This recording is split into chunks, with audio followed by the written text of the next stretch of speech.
가족에게 버림받은 장애화가. 세상에는 불가사의할 정도로 강인한 사람들이 있어요. 그들은 어떤 상황 속에서도 희망을 놓지 않죠. 바지에 묻은 흙을 툴툴 털듯이 떨쳐내버려요. 이들은 아무것도 하지 않으면 아무 일도 일어나지 않는다는 진실을 깨달은 사람들 같아요. 캐나다 화가 모드 루이스도 이들 중 한 명이었어요. 루이스의 작품은 어린아이 그림처럼 천진하고 화사한 봄날에 온화함이 가득하죠. 루이스는 대표적인 나이브 아트 화가랍니다. 나이브 아트란 정식 미술 교육을 받지 않고 어떤 화풍의 영향도 받지 않고 자유로운 방식으로 그리는 그림을 말해요. 등도 손마디도 굽었던 소녀 루이스는 1903년 캐나다 남동쪽 노바스코샤에서 태어납니다. 이곳은 대서양을 마주하는 조용한 어촌입니다.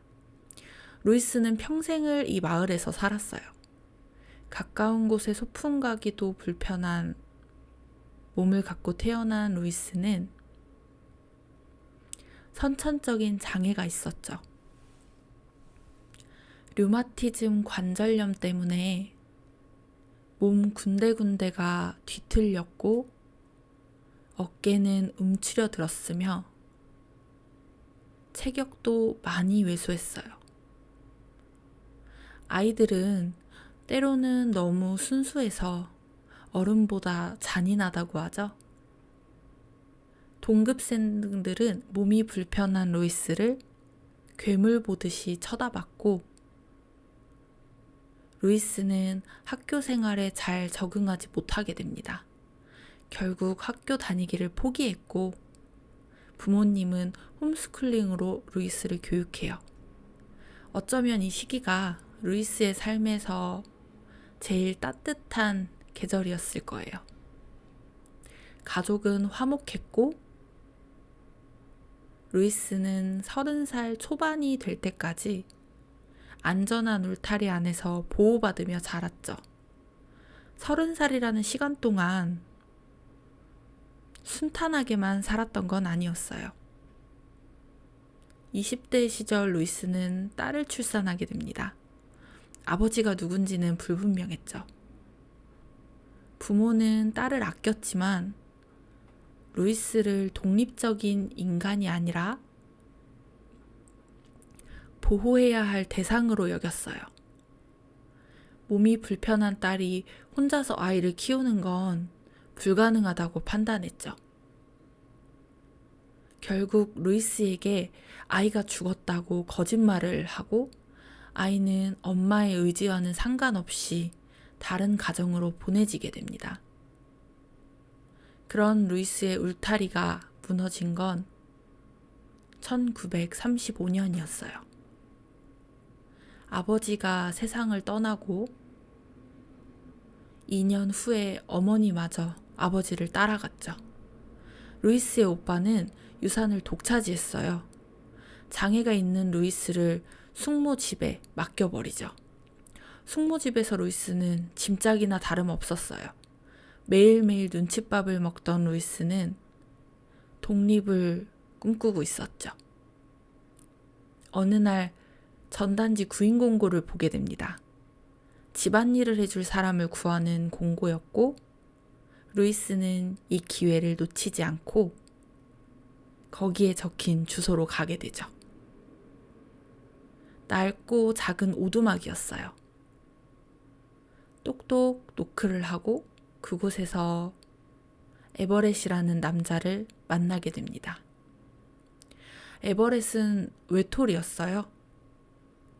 고아원 출신인 탓에 제대로 된 교육을 받지 못했고 글을 읽지도 못했으며 괴팍한 성격 때문에 친구도 없었죠. 그는 돈 되는 일이라면 뭐든 하는 육체 노동자였어요. 주로 바다에 나가 물고기를 잡아 시장에 내다 팔며 생계를 이어갔죠. 한순간 고아가 된 여자와 태어났을 때부터 고아였던 남자는 그렇게 서로 만나게 됩니다. 에버렛은 좋은 남편감은 아니었어요. 자상하지도 않았고 상처 주는 모진 말을 습관처럼 내뱉는 남자였죠. 밝고 쾌활한 성격의 루이스와는 정반대의 남자였답니다. 그런 에버렛도 아내가 그림 그리는 것만큼은 터치하지 않았다고 해요. 루이스를 위해서 선박용 페인트 같은 미술 재료를 구해주기도 했죠. 루이스에게는 오두막 전체가 캔버스였어요. 창문과 벽 곳곳에 새와 꽃을 그렸죠. 외톨이 어부가 혼자 살던 우중충했던 오두막에 봄이 찾아온 거예요. 낙천적인 사람도 부정적 환경에 놓이면 시들어버린다고 하잖아요. 반대로 희망의 전염성도 만만치 않았어요. 낙천적인 루이스와 비관적인 성격의 에버렛. 이 중 승리한 사람은 루이스였죠. 루이스 덕에 에버렛도 점점 사랑을 알게 되었고 둘은 오두막에서 30여 년을 함께 살게 됩니다. 전기도 들어오지 않는 그곳에서 둘은 수많은 겨울을 함께 보내요. 괴팍했던 에버렛은 어느새 아내가 없으면 안 되는 아내 바보로 변해 있었죠. 부부는 그림으로 큰 돈을 벌지는 못했어요. 국경 너머 미국 대통령 닉슨도 그림을 주문할 만큼 유명해졌지만 루이스는 훈풍에 올라타지 않았고 그 대신 일상을 선택했죠.